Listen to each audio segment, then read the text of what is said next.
This is Lindsay Gordon, career coach for analytically minded people. And I want to share an interesting finding that I discovered just today. And I am somebody who is incredibly curious and always looking for patterns with the people that I work with. So I want to share something that I learned, and it has to do with the Clifton Strengths Assessment, which is something I love and I have been working with probably for the last 9 or so years. And I'm also in the process of getting my certification through Gallup right now, which is another reason I'm really jazzed about this stuff at the moment.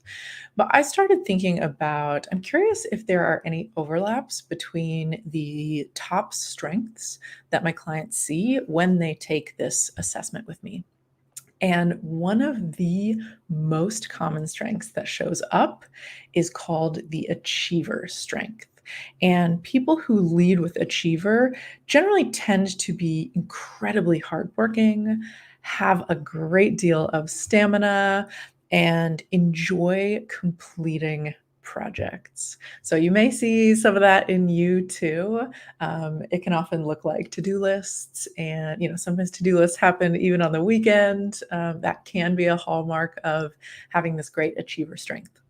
So I can absolutely see that in my clients because they've had lots of success and they tend to be driven, and they have risen to senior levels in the company. So it doesn't surprise me that achiever turned out to be the most common strength. But what was interesting to me as I reflect on it is that work may no longer be the most important thing to them. And that's part of what they're grappling with, because they're asking themselves the question of, where do I want to apply these achiever strengths and what actually feels good to me at this phase in life.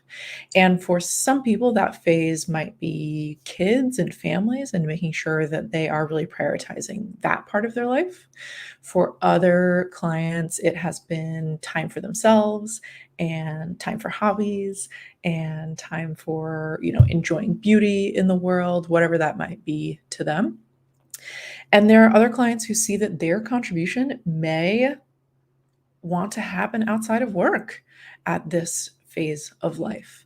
So it's so interesting that they still have this achiever drive, but they're looking at, what phase of life am I in and what is most important to me right now? So that is the invitation that I have for you. If you resonate with this feeling of this stamina and this drive and this love of being productive and getting things done, how and where do you want to apply that? And how does that help you understand how work is going to fit into the life that you want to live? Because that's all we're interested about, what actually works for you. And I also want to say, don't get me wrong, my clients still are doing an incredible job at work. They want to have a big impact and contribution, and that will never change. But the question is, while I am excelling and getting to still do a great job at work, are there other areas of my life where I want to apply the same feeling and get that excitement and that drive? So here are 3 questions that you can ask yourself to hopefully get a little bit more clarity about what actually works for you. So, where do I want to contribute my achiever strengths?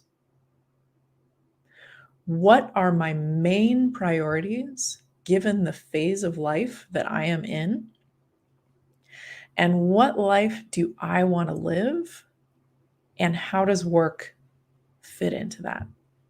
So ask yourself those 3 questions. I want to see what you discover, and let me know if you are somebody who absolutely knows that this achiever strength is something that shines in your own life.